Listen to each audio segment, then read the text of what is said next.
За ирхэн хүндэт үзэгчтэй. За шинэ видео оруулахад бэлэн болсон байна. Тэгээд энэ арай өөр видео та нар үгийн гарч чигнаас харсан баг. Хүн бүрийн анзаараад байдаггүй. Гэхдээ бидний амьдрал шийдвэр гаргалтад өдөр болгонд цаг минут тутамд бүр лойл тутамд бидэнд нөлөөлж идэг нэгэн хэний ч анзаардаггүй амжилтын нууц байгаа. Тэр нь юу вэ гэвэл амьсгалах. Энэ видеог та эхлүүлээд энэ хүртэл үзсэн бол дуустал нь үзээрэй. Танд жоохон ч гэсэн энэ талаарх ойлголтыг би өгөхийг хичээнэ. Тэгээд энэ бичлэгийг үзэж дууссаныхаа дараа таны амьдрал жоохон ч гэсэн өөрчлөлт гарна гэдэгт би хувьдаа итгэлтэй байна. Тэгээд миний ярьсан бүх зүйлсийг анхааралтай сонсоод амьдралдаа хэрэгжүүлж үзхийг хичээгээрэй гэж би танаас хүсмээр байна.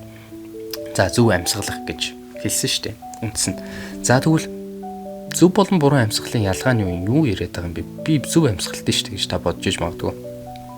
Дэлхий дээр байгаа дийлэн хүмүүс, орчин цагийн хүмүүс бүгд буруу амьсгалдаг юм байна. Буруу амьсгалдгаа гэдэг нь өөрөө юу юм бэ гэвэл амныхаа оролцоотойгоор амьсгалдаг гэсэн үг. Шүн унтахтаа буюу шүний нойроо авахдаа дэлхий дээр байгаа нийт хүний 50% нь зөвхөн амаараа амьсгалдаг юм байна. Энэ бол буруу амьсгал гэсэн үг шүү дээ. За энэний үр дүн нөрөө юуг авчирдаг вэ гэдэг талаар хэдүүлээ яриа л да. Та нарын амьдралд яг ийм зүйл тохиолдож исэн гэдэгт би 100% итгэлтэй байна заяа. Өглөө ингээл босгоод хичээл ажилдаа явахгүй л ингээл унтж байгаа л яг сэргээлдэхэр ингээл амар би чинь ядарсан дахиж унтмаар санагдаад сэрүүлгээ зогсоогоо 5 минут гэл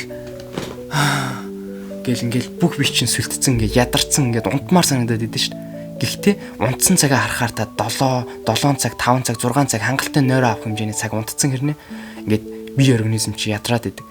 Энэ юутай холбоотой вэ гэвэл та шөнийн турш буруу амьсгалсан учраас маргааш өглөө нь таны бие организм чинь тийм сулбгар юм унжигар байгаамаа ямар ч хүчгүй байгаа юм. Та босго тэнхэлгүй байгаа юм. Тэгэхээр үндс нь ерөөсөө үүнтэй холбоотой байсан гэсэн. Тэгээд тэгж боссон хүн тэр өдрийн одоо сонголт, шийдвэр гаргалт, ажлын бүтээмж, хичээлийн одоо бүтээмж, хичээл дээрээ өнгөрүүлэх цаг, анхаарал төвлөрөл, шалгалтаа өгөх, ярилцлага өгөх гэд маш олон зүйлстэй өдөр байлаа гэж тод тэднэр нь хэр сайн байх вэ гэдэг чинь бас асуудалтай болж эхэлнэ шүү дээ. За тэгвэл зөв амьсгалах гэдэг нь амаараа амьсгалахгүй хэлэх юм байна. Тэгвэл ямар амьсгалыг хэлэх вэ гэвэл хамраараа амьсгалаад хамраараа амьсгалсан агаараа гаргахыг л зөв амьсгал гэдэг юм байна. Тэгээд хэр удаан одоо тайвнаар амьсгалж байгаагаас хамаарат амьсгал нь бас маш олон техник аргуудтай байдаг юм байна. За Brad гэдэг номын зохиолч амьсгалтай холбоотой ном бичсэн хүн өөрийнхөө яг амьдрал дээр 10 хоногийн турш туршилт хийсэн юм байна л да. Энэ нь ямар туршилт вэ гэвэл эхний 10 хоног зөвхөн амаараа өөрөө амьсгалаад дараагийн 10 хоногийн зөвхөн хамраараа амьсгалсан амьсгалын тийм туршилт хийсэн. Тэгээд эхний 10 хоног нь бол яг бие организм дээр нь гарсан өөрчлөлт нь юу гэсэн бэ гэвэл цусны даралт нь ихссэн байгаа энэ тухайн зохиолчийн. Тэгээд зүрхний цохилт нь ихссэн буюу пульс нь нэмэгдээд тэгээд стрессийн түвшин буюу стресс нь нэмэгдээд ингээд толгой өвдөх, ингээд шийдвэр гаргахад хэцүү, биеийн сул байгаад ажлын бүтээмж нөгөө муудаж эхэлсэн. Дараагийн 10 хоногт нь зөвхөн хамраараа амьсгалаад эхэлсэн чинь нөгөө өөрчлөгдөд исэн ихсээд исэн цусны даралт, зүрхний хэд их өндөр ингээд цохилтууд нь бүгд хэвийн болоод тайвшраад илүү ийм ирүүлж ирсэн гэх юм уу, тийм болж ирсэн ийм ялгааг ингээд яг өөр дээрээ туршилт хийсэн байгаа юм л та. За тэгээд хүн өдөрт 26 мянган удаа амьсгалдаг буюу таны амьдралын та амьд байх хугацаанд зайлшгүй хийх зүйл чинь өөрөө хүссэн хүсээгүй амьсгалах. Тэгвэл яаж зөв амьсгалах вэ? Зөв амьсгалснаар ямар өөрчлөлт гарах вэ? Зөв амьсгалснаар нэгдүгээрт анхаарал төвлөрөх чадвар чинь сайжрах юм байна. Хоёрдугаарт шийдвэр гаргах чадвар чинь сайжирна. Гуравдугаарт эрч хүч буюу энерги чинь бүрэн дүүрэн байна. Та тэрийг дүүрэн ашиглаж чадна гэсэн. Шөнийн турш буруу амьсгалаад өглөөнөөс ирсэн хүн 100% энергитэй сэрж чадахгүй байгаа шүү дээ. Хэрвээ зөв амьсгалаад бүтэн нойроо хандлан аваад тухайн өдрийг та өнгөрөөх юм бол илүү ирч хүчтэй, илүү энергитэйгээр одоо тухайн өдрийг өнгөрөх боломжтой байдаг юм байна. Хятад энтхэг одоо Японууд ингээд бясалгал хийх, ингээд тайвшрах, йог хийх гэдэг зүйлсд яагаад анхаарал хандуулад байдгийг энэ зүйлсийн үндс нь юу исэн бэ гэвэл бас л амьсгал, зөв амьсгалах буюу амьсгалтай л холбоотой асуудлууд байсан юм байна. Тэгвэл амьсгалах хэд хэдэн арга байдаг юм байна. Энэ аргаас би та нарт хуваалцъя. Энийг амьдралдаа та нар одоо туршаад үзээрэй.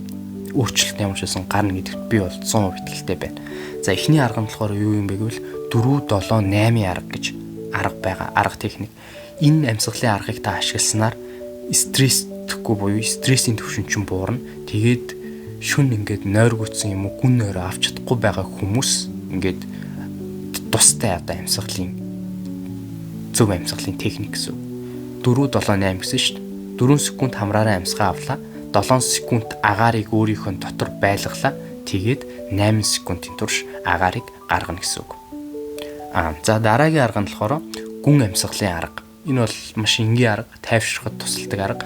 2-3 секундын дотор та хамраараа амьсгалаа аваад буцаагаад удаанаар гүнзгийгээр амьсгаагаа хамраараа гаргахыг ер нь хэлээд байгаа гэсэн үг.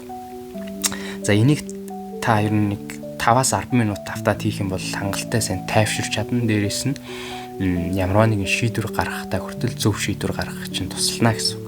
За дараагийн арга нь болохоор баруун зүүн хамраараа амьсгалах гэсэн үг. Яаж вэ? Одоо харуулъя би.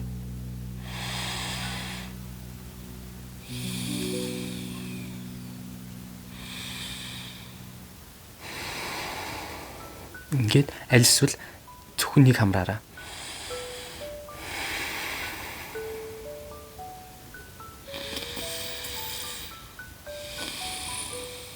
Миний одоо энэ баруун талын хамар жишээ нь битүү байгаа байхгүй юу? Яагаад вэ гэхээр би хамраа бүрэн дүүрэн ашиглаж чадахгүй байгаатай бас холбоотой байж магадгүй. За дараагийнх нь болохоор энэ амьсгалын аргыг хийснээрээ эрч хүч буюу энерги чинь нэмэгдэхэд туслана. За энийг та 20-30 удаа л ер нь хийхэд болно.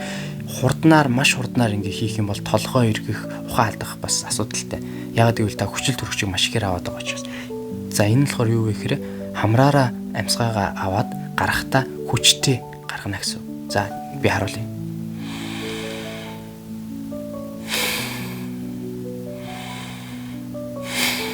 За энэ ийм амьсгалын арга. За дараагийн амьсгалын арга нь юу юм бэ гэвэл ихэнхдээ спортын тамирчид буюу боксчдын хийдэг амьсгалын ер нь арга юм бэлээ. Энэ нь бол анхаарал төвлөрөх чадварыг нэлээд сайн сайжруулдаг арга байгаа.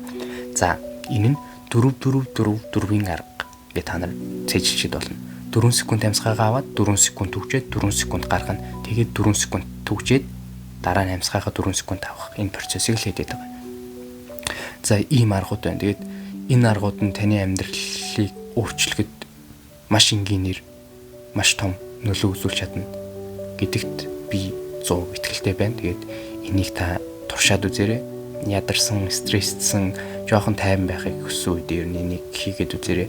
Өдөрт ядаж нэг 5 минут нэг ийм амьсгалын дасгал хийхэд таны амьдралд тодорхой хэмжээний өөрчлөлт гарна гэдэгт бол би итгэлтэй байна. Ингээд бичлэгээ дуусгая. Дараагийн бичлэгээр уулзлаа. Түр баяртай. Энэ бичлэг та нарт таалагдсан бол лайк бас subscribe дараарай. Баярлалаа.